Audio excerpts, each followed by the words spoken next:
Hola a todos, soy Emilio Domínguez y esto es Ecuador Tú Decides. Hoy nos acompaña Luis Felipe Tillería, candidato a la presidencia por el partido Avanza. Luis Felipe, mucho gusto, muchísimas gracias por recibirnos. Sí, muchas gracias a ti. Un saludo migrante a nuestros compatriotas que nos ven y nos escuchan vía internet desde Italia, España, Reino Unido, Canadá, Estados Unidos, el resto de Latinoamérica. Quiero aclarar que esta es una entrevista de trabajo. Yo he venido a aplicar al trabajo de ser presidente de Ecuador. Correcto.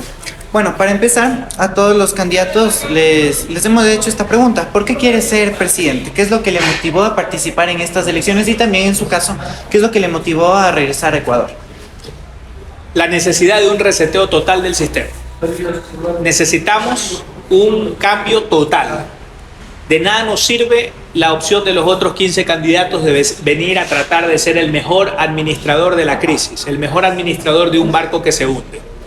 Creo que la única alternativa es resetear el sistema, un sistema del cual yo fui víctima, un sistema estatista que ha empobrecido al Ecuador. Mi papá es chileno, él vino a Ecuador en busca de oportunidades hace 45 años, porque Ecuador era eso, era un país de oportunidades. Aquí venían chilenos, colombianos, peruanos a buscar trabajo. Un ecuatoriano ganaba 8 veces más que un chileno. Lamentablemente, cuando yo cumplí 18 años ya era otro Ecuador. Un Ecuador que no brindaba oportunidades ni siquiera para los propios ecuatorianos. Un Ecuador donde 3 millones de ecuatorianos tuvo que salir, como ahora, donde el 74% de los ecuatorianos está buscando migrar. Entonces, si el sistema no ha funcionado, necesitamos resetearlo totalmente. Para empezar también a conocer un poco más a fondo de su plan de trabajo, comencemos por seguridad. En su propuesta de seguridad, ¿cuáles diría usted que son los aspectos más importantes a ejecutar en caso de llegar a la presidencia? Bueno, nosotros tenemos el plan de artillería contra la delincuencia, porque queremos pulverizar al crimen organizado. En nuestro plan de artillería contra la delincuencia, queremos que las Fuerzas Armadas, conjuntamente con Tillería, le daremos una guerra frontal al crimen organizado. Tiene 5 pilares fundamentales. El primero es la creación, por medio de una reforma constitucional, de una fuerza dual. Una gendarmería es el nombre técnico, como los carabinieri de Italia, para los jóvenes que nos ven desde Italia. Es decir, que las Fuerzas Armadas ya no sean simplemente militares, sino que las Fuerzas Armadas tengan una función dual, que en época de guerra sean militares y en época de paz sean policías, y quienes conjuntamente con la Policía Nacional entren al territorio, especialmente en las zonas peligrosas, en las zonas inseguras de Ecuador, en esos barrios, para ganarle territorio al crimen organizado. Cuando controlemos el territorio, se eliminarán las vacunas, se van a eliminar también las extorsiones. Lo que nosotros queremos es también, como punto número 2, controlar las cárceles. De nada sirve controlar el territorio si no controlamos las cárceles, que son los centros de mando del crimen organizado. Queremos controlar las cárceles no por el SNAI, por nuestras Fuerzas Armadas. Y eventualmente que los presos trabajen como chinos. Que los presos trabajen como chinos. Tenemos un plan para ello.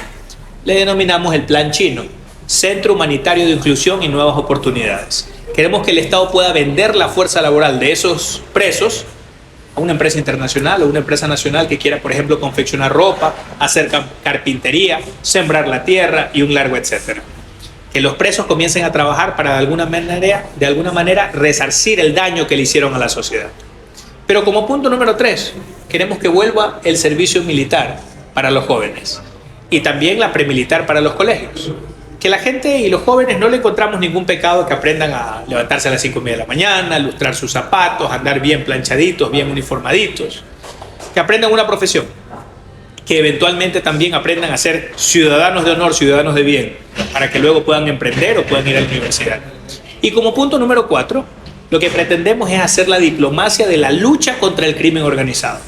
Firmar acuerdos de cooperación militar con todos los ejércitos del mundo, para que entre los ejércitos europeos principales nos den tecnología, inteligencia, recursos, y que también nos den maquinaria, armas, drones, y todo lo que necesita para una lucha frontal contra el crimen organizado. Que también le toquemos las puertas firmando acuerdos de cooperación a los ejércitos de China, de Rusia, de Turquía, que proveen, de Corea del Sur, que proveen tecnología barata, pero también, como los pillos le tienen miedo, con el ejército de Israel, para pulverizar al crimen organizado, porque con tillería se acaba la pillería. Pasando también al tema energético, en este momento ya el Ecuador ya no vive apagones, sin embargo también existe incertidumbre de si pueden volver. ¿Qué es lo que haría usted apenas llegue a la presidencia? ¿Qué acciones cree usted que puede implementar para evitar que vuelvan los apagones? A ver, a corto plazo, la medida parche a corto plazo es principalmente que nosotros tengamos cero aranceles, todo lo que huele a impuestos, cero de lo que huele a impuestos en materia de importación de paneles solares y de cualquier tipo de energías renovables. Pero a largo plazo, el problema es mucho más profundo. Fíjate, yo he traído esta ayuda aquí en memoria. Ecuador necesita esto de electricidad, esto de energía, 4.000 megavatios. Pero nosotros tenemos una capacidad instalada de 8.000 megavatios. Entonces, ¿por qué si tenemos el doble no podemos abastecer ni siquiera la mitad? Y eso es porque el sistema estatista ha hecho que un político sea el que controla la decisión de qué tipo de energía vamos a tener. La sabiduría popular nos dice que no hay que poner todos los huevos en la misma canasta.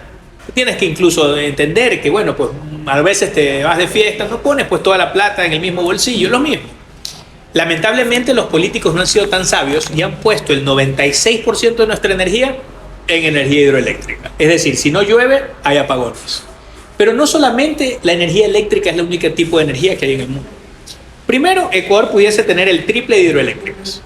Pero Ecuador no tiene una chequera sin fondo, el Estado no tiene una chequera sin fin para tener el triple de hidroeléctricas. Pero si tuviéramos un sistema diferente en el cual el día de mañana puede venir una empresa noruega o una empresa canadiense y decir, oye, déjame esa montaña, yo quiero hacer energía hidroeléctrica allí porque tienes buenos afluentes. Bien, que el Estado le diga, ok, dale, arma tu hidroeléctrica. Tú inviertes esos 100 en hidroeléctrica, tú mismo cobras, tú distribuyes, tú haces todo. Y que esa hidroeléctrica compita con las hidroeléctricas nacionales, Coca-Cola, Sinclair, etcétera, etcétera. ¿Qué pecado tiene que tengamos más energía? Así no tendríamos que irnos a arrodillar a Colombia. Pero esa no es la única fuente de energía. Mire, yo te he traído esto de aquí. Ecuador tiene la capacidad de tener toda esta energía hidroeléctrica y los políticos se pelean por este cachito nomás. Pero podríamos también tener energía geotérmica. Nosotros tenemos fácilmente 44 de 104 volcanes, los cuales, como pasa en Islandia, por ejemplo, ellos son expertos en generación de energía geotérmica para aprovechar nuestros volcanes, la energía de nuestros volcanes, para así generar electricidad. Ecuador no lo hace, no tiene plata. Bien, deja que venga una empresa internacional, que ellos inviertan, que ellos cobren, que ellos distribuyan. Y asimismo que aprovechen el gas del Golfo, la energía eólica. Tenemos grandes vientos en la cordillera de los Andes.